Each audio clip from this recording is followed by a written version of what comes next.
الحمد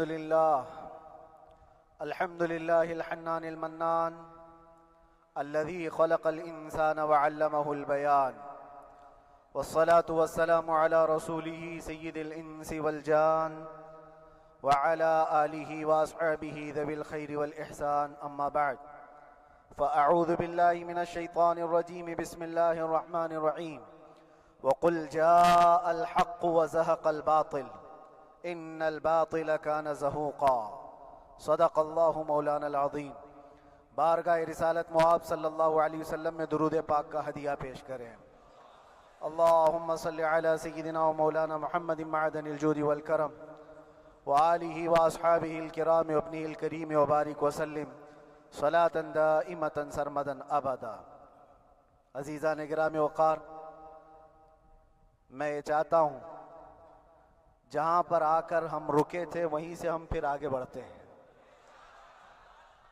ہم رکے تھے کہاں آ کر؟ کچھ دیر کی خاموشی ہے، اس کے بعد ہم آگے بڑھتے ہیں. اس لیے کہ مجھے کوئی شعر اب یاد کرانے کی ضرورت نہیں اور نہ ہی کسی کے سامنے کچھ بولنے کی ضرورت ہے. حالات تو ایسے تھے کہ جو نان مسلم تھے وہ بھی ہمیں جیل میں دیکھ کر یہی کہتے تھے کہ آپ ہی نے کہا یہ فلاں بات. ہم نے کہا اللہ تبارک و تعالیٰ نے تم کو بھی یاد کرا دیا.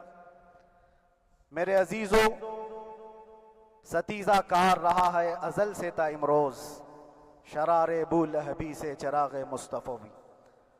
یہ آج کل کے معاملات نہیں، ابتدا سے حق اور باطل کے معرکے ہوتے رہے. لیکن ایک بات میں آپ سب کو بتانا چاہتا ہوں، مظفر کو مقید نہ سمجھ اے سیاد. سیدنا مظفر حسین کچھوچھوی رحمت اللہ تعالی علیہ جیل گئے تھے، قید میں تھے.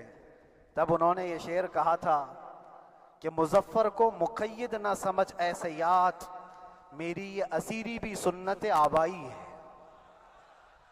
میرے آبا و اجداد کی سنت ہے جس پر میں عمل کر کے آ رہا ہوں.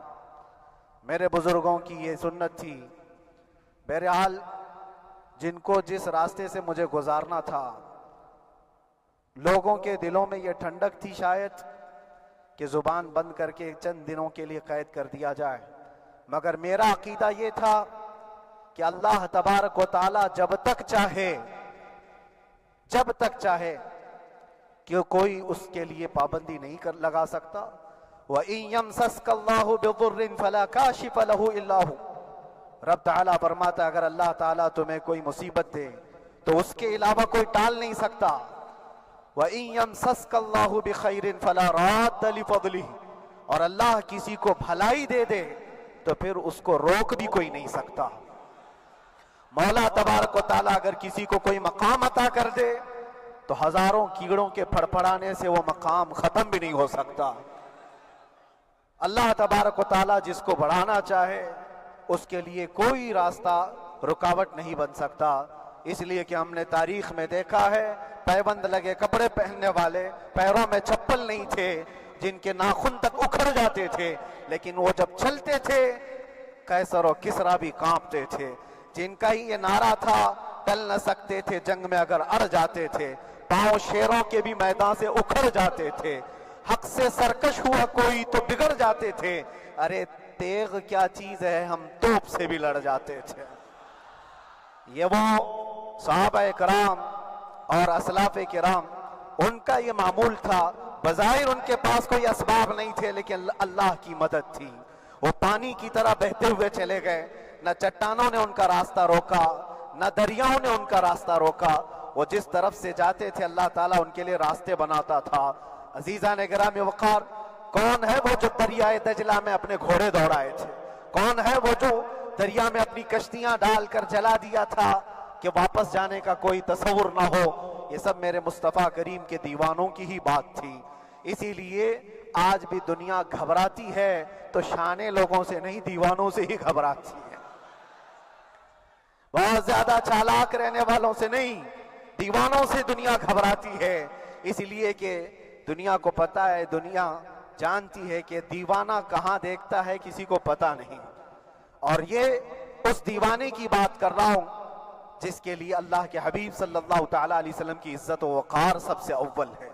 عزیزان گرامی وقار، آج آپ کے سامنے حاضر آیا، یہ میرے استاد گرامی، مربی، استاذ الاساتذہ، برادر گرامی حضرت العلامہ مفتی زبیر احمد صاحب قبلہ ادام اللہ اقبالہ، جنہوں نے دن رات ایک کر دیے تھے۔ میرے خیال سے 8 مہینے میں جتنے ان کے بال سفید ہوئے اس سے زیادہ نہیں ہوئے ہوں گے، صرف اس لیے نہیں کہ ایک بھائی کے لیے، اس لیے بھی لڑ رہے تھے کہ ایک عالم کے لیے جس سے دین کا بہت سارا حصہ وابستہ ہے۔ ان کی محنتیں رائگاں نہ گئیں۔ بہت سارے میرے احباب و اقربا، خاص طور پر مدن پورہ اور وکرولی سے، جنہوں نے اپنے گھر بار چھوڑ کر میرے لیے دوڑتے بھاگتے رہے، اللہ رب العزت اس بات کا شاہد ہے، ایک ایک دن اندر میں نے سب کے لیے دعائیں کی ہیں، اور ایسا نہیں کہ کوئی دن بھولا جاتا، اور باہر کی ہمیشہ یہ خبریں آتی رہتی ہیں کہ حالات کیسے کے کیسے ہوتے جا رہے ہیں۔ کبھی اگر گھبراہٹ اور بے چینی ہوتی تو میرے عزیزوں صرف ایک ہی بات ہمارے پاس تھی علاج کے لیے، ایک ہی علاج تھا۔ جب بے چینی بڑھ جاتی، اپنوں سے رابطہ نہیں ہو پاتا اور کسی کے خبر نہ پہنچتی، کھانے پینے کی تکلیفیں، رہنے سہنے کی مصیبتیں جب سر پر آتی، تو ایک ہی علاج تھا، ان کے نثار کوئی کیسے ہی رنج میں ہو، ان کے نثار کوئی کیسے ہی رنج میں ہو، جب یاد آ گئے ہیں سب غم بھلا دیے ہیں، جب یاد آ گئے ہیں سب غم بھلا دیے ہیں۔ اس رسول محترم صلی اللہ تعالیٰ علیہ وسلم کا احسان عظیم ہے۔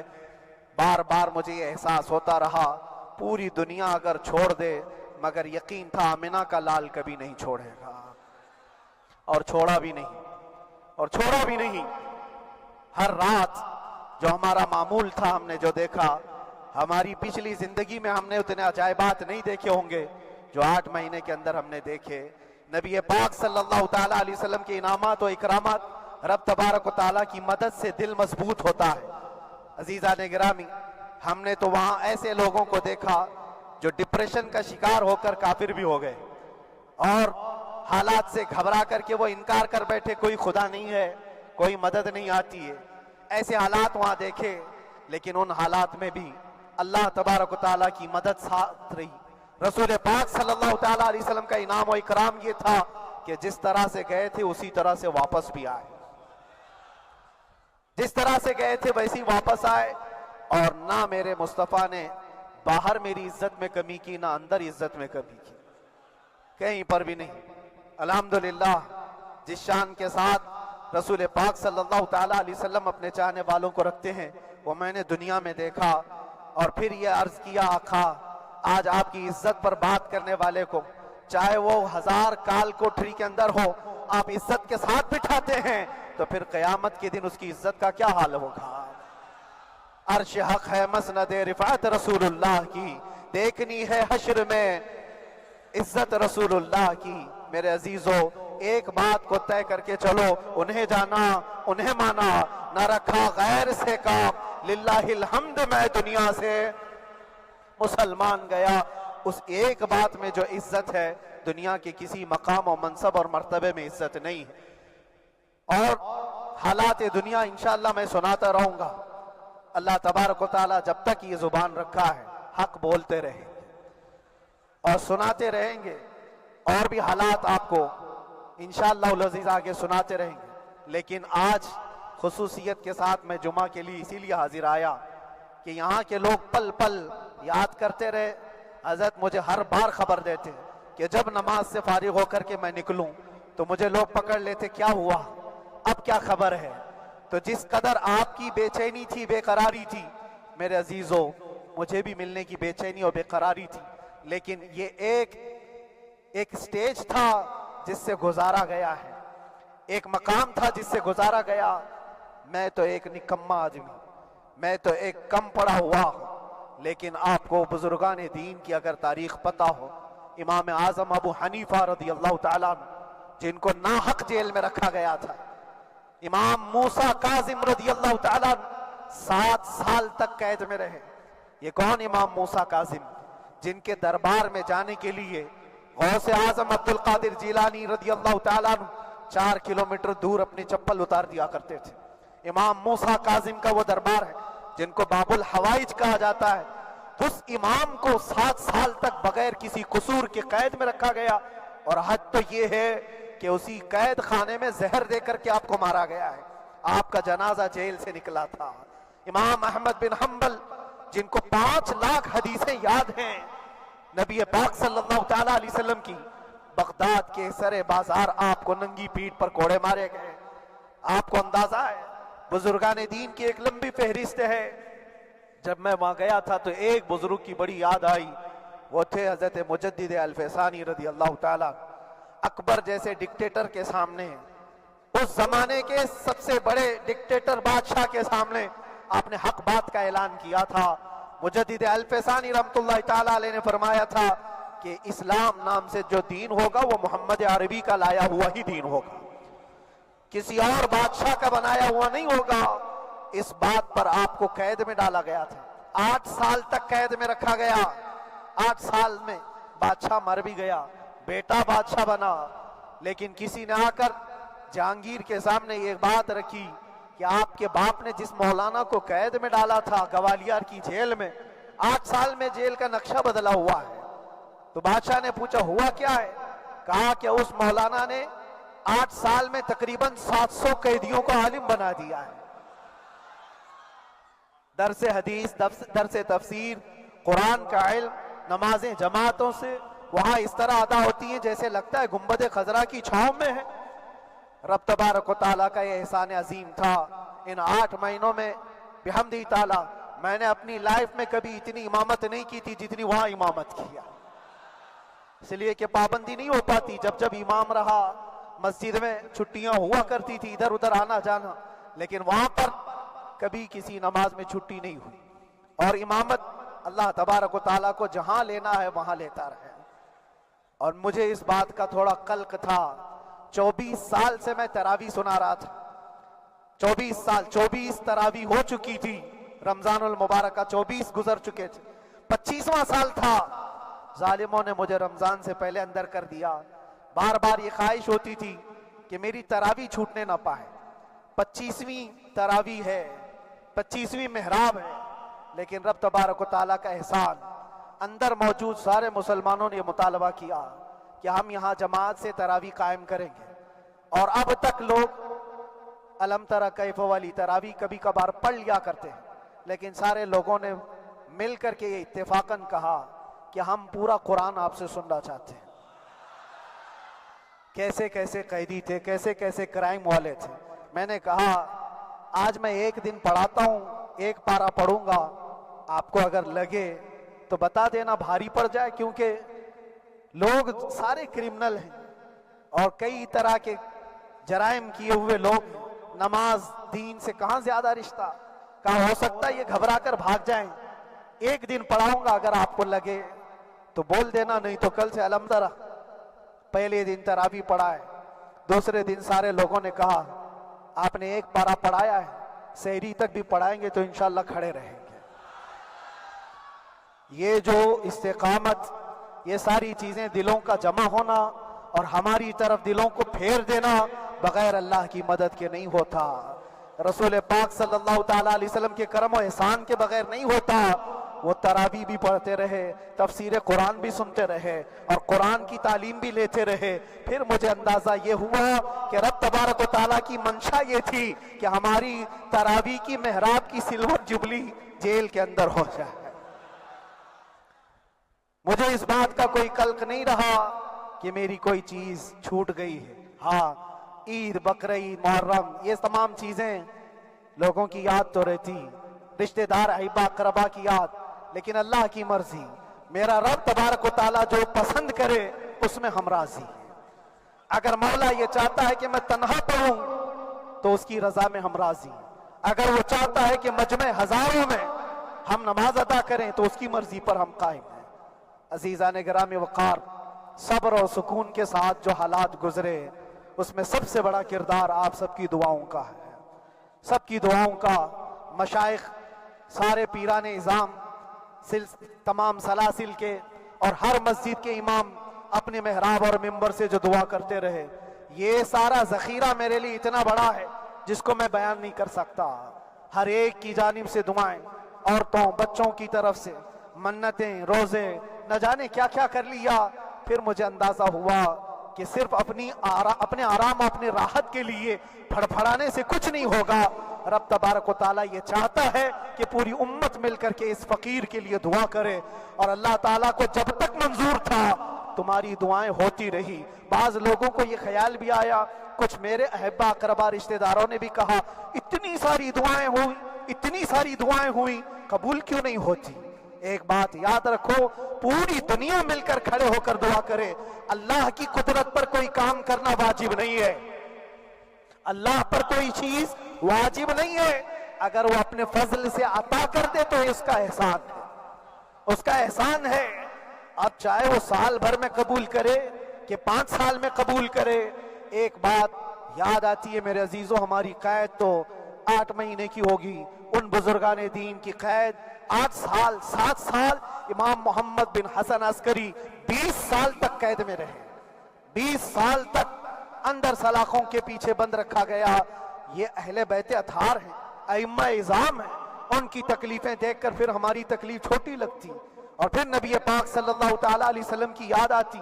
صرف اس بات کا ہمیں فخر تھا کہ تم نے کبھی چوری کے الزام میں تو نہیں گرفتار کیا، کسی گھناؤنے الزام میں تو نہیں گرفتار کیا۔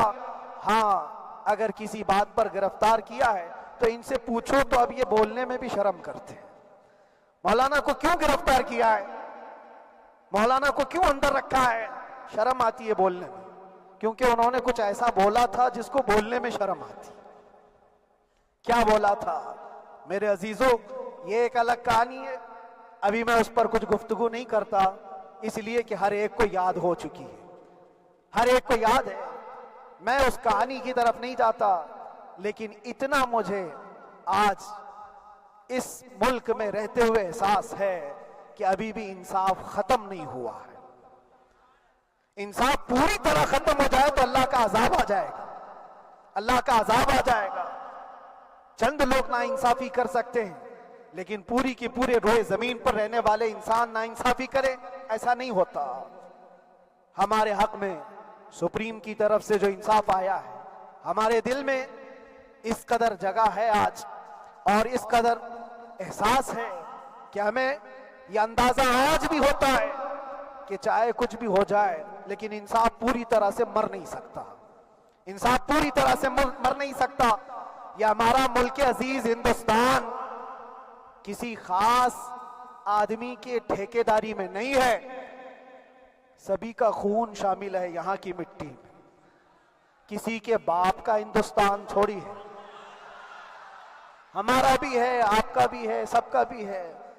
اور میرے عزیزو پتہ نہیں، یہ بھی شاید راحت اندوری صاحب کا شعر ہے، اور اس سے پہلے بھی کچھ بولا تھا، وہ بھی ان کا ہی تھا، تو ڈینجر ہی ہوا کرتا ہے۔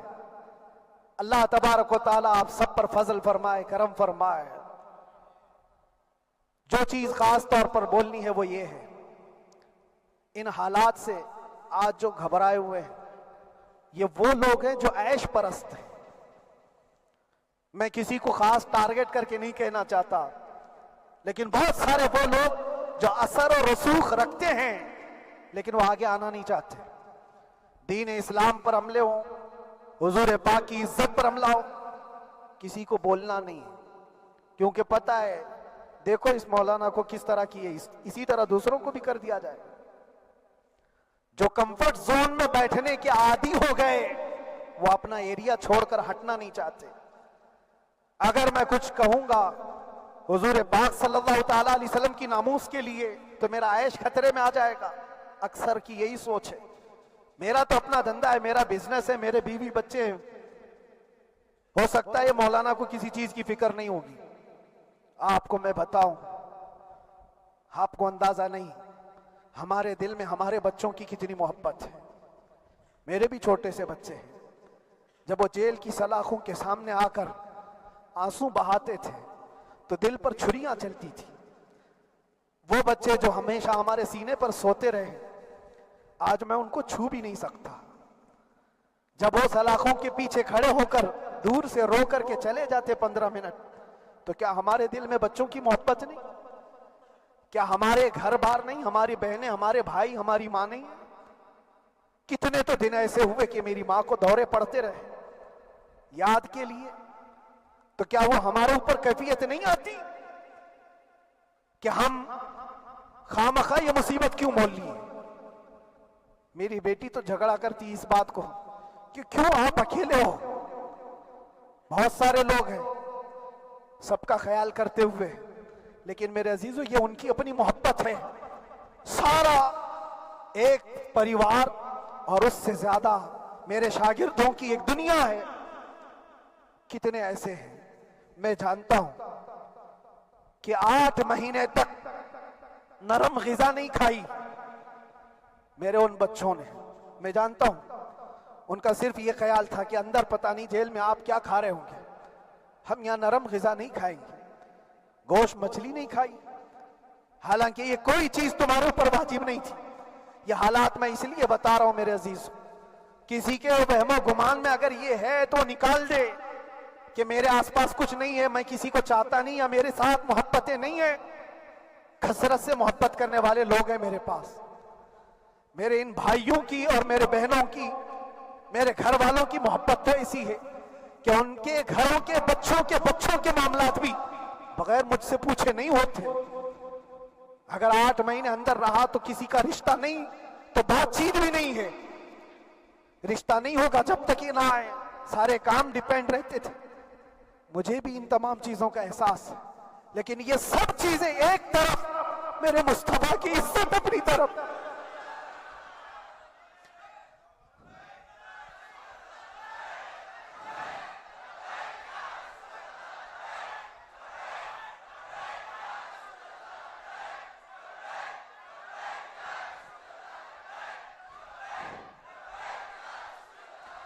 میرے عزیزوں، ہر ایک کے آنسوں کے قطرے میں نے دیکھے، بھائیوں کے، بہنوں کے، میرے پاس ملنے کے لیے میرے جو شاگرد آتے ان کے، یہ اکثر جب جیل کی دیوار پر آ کر کھڑے ہوتے، ان کی آنکھیں لال، یہ آنسو بہاتے 15 منٹ ملاقات کر کے چلے جاتے۔ آپ کو کیا اندازہ ہے اندر کے حالات ایک دن 1 سال کے برابر لگنے لگتا ہے، گھٹتے رہتے، لیکن ایک بات کا احساس بار بار ہوتا کہ یہ ساری محبتیں ایک طرف ہے، لیکن ہم جس کے لیے کھڑے ہوئے ہیں اس کی محبت میں کوئی سمجھوتا نہیں، اس کی محبت میں کوئی سمجھوتا نہیں۔ ایمان اسی کا نام ہے، لا یؤمن احدکم حتی اکون احب الیہ من والدہ وولدہ والناس اجمعین، تم میں سے اس وقت تک کوئی پورا مومن نہیں ہو سکتا جب تک کہ اپنی اولاد، اپنے مال دولت، اپنے ماں باپ، سب سے زیادہ اپنے رسول سے محبت نہ کرے۔ دعا یہی کرتے رہو جب حضور پاک کا معاملہ آئے تو ساری دنیا ایک طرف ہو جائے۔ میں نے ایک واقعہ پڑھا تھا اندر ہی، حضرت خالد بن ولید رضی اللہ تعالیٰ عنہ ایک قلعے پر اچانک حملہ آور ہوئے تھے۔ وہ قلعے میں موجود جو دشمنان اسلام تھے ان کی پارٹی چل رہی تھی، بڑے بڑے قالین، صوفے بچھے ہوئے، تشتوں میں قیمتی کھانے رکھے ہوئے تھے۔ خالد بن ولید کے ساتھ جو لشکر ہے، یہ تو وہ غریب صحابہ تھے جو پیون لگے کپڑے پہنتے، ایک کھجور پر پورا دن گزارتے۔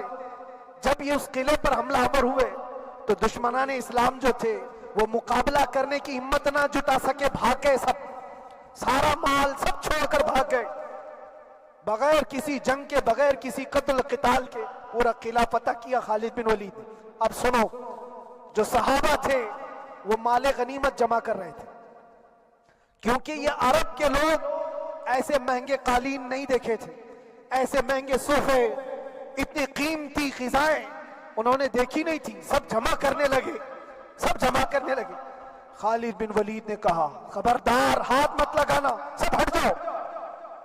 سب ہٹ گئے، چند صحابہ کو بلایا، یہ سب جمع کرو، اس کو آگ لگا دو۔ پورا مال غنیمت جو تھا آگ لگا دیا۔ تو جو صحابہ تھے وہ کہنے لگے کیا یہ اچھا ہوتا ہے یہ سب میں آپ تقسیم کر دیتے، یہ بہت قیمتی چیزیں ہیں، عرب میں ہم لے جاتے تو یہ بہت مہنگی چیزیں ہیں، خالد بن ولید نے کیا کہا جانتے ہو؟ کہا اگر تم کو بھی ان تمام چیزوں کی عادت لگ جائے تو تم بھی ویسے ہی بھاگو گے جیسے یہ بھاگے۔ یہ آج جو ہمارا مقابلہ کرنے کی طاقت نہ لا سکے اور بھاگ گئے، اس کی وجہ یہ ہے کہ وہ عیش پرست ہے، عیاشی ان کے اندر تھی جس کی وجہ سے وہ کھڑے نہ ہو سکے، اور جب یہ عیاشی آئے گی تم کھڑے نہیں ہو سکو گے، کھڑے نہیں ہو سکو گے۔ آج میں یہی بات دہرانا چاہتا ہوں، جو بڑے بڑے چہرے لے کر بیٹھے ہوئے ہوں، وہ سیاسی اثر اور رسوخ رکھنے والے بھی کمفرٹ زون میں رہنا چاہتے ہیں۔ میں چند لوگوں کو چھوڑ کر کہہ رہا ہوں، اکثر کا حال یہ وہ سوچتے ہیں کہ ہمارے اس دائرے سے نکلیں گے تو ہمارا عیش خطرے میں آ جائے گا، گھر بار خطرے میں آ جائے گا۔ یہ دنیا کی محبت انسان کو بزدل بناتی ہے، بزدل بناتی ہے۔ اس لیے میرے عزیزو، آپ جب کبھی یہ بات آئے، ایک طرف میرا پورا خاندان، ایک طرف میرے عیش کی زندگی اور ایک طرف رسول پاک کی عزت کا معاملہ، تو آپ مجھے بتاؤ آپ کس بات کا فیصلہ لیں گے؟ اسی بات کا فیصلہ لینا ہوگا نبی پاک صلی اللہ تعالی علیہ وسلم کی عزت کی خاطر تمہیں اس بات کا فیصلہ لینا ہوگا۔ اپنا سب کچھ گنبد خضرا کل بھی تھا آپ، میرے نبی سے میرا رشتہ کل بھی تھا آپ، اور بتلا دو گستاخ نبی کو غیرت سنی زندہ ہے، ان پہ مر مٹنے کا جذبہ کل بھی تھا آپ۔ بس یہ جذبہ باقی رہے۔ ہم کسی کو لڑنے کے لیے، مرنے کے لیے، مارنے کے لیے میدانوں میں اتارنے کی بات نہیں کرتے۔ میں اکثر اپنی تقریروں میں کہا کرتا ہوں، یا آپ سے پہلے بھی کیا، اگرچہ میری تقریروں کو ڈائیورٹ کیا جاتا ہے، آج بھی بہت لوگ ہوں گے، بلکہ آج مدن پورہ کا یہ پہلا جمعہ ہے، مجھے اندازہ ہے پورا ہندوستان نہیں باہر بھی سب کی نظریں اس پار ہیں کہ آنے کے بعد یہ کیا بولتا ہے، آنے کے بعد یہ کیا بولتا ہے۔ سب اسی انتظار میں ہیں۔ میں سب کو ایک ہی میسج دوں گا، آنے کے بعد وہی بولے گا جو پہلے بولتا تھا۔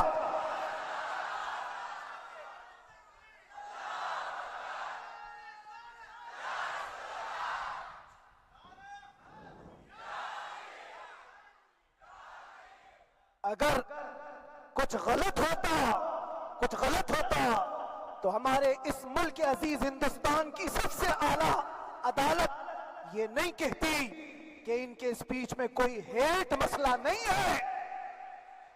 وہ ہمیں اندازہ ہے میرے عزیزوں، ہاں جہاں غلطی ہوگی ہم بھرے اعلان کے ساتھ کہیں گے کہ ہم سے یہ غلطی ہو گئی، ہم سے یہ خطا ہو گئی، زبان پھسل گئی۔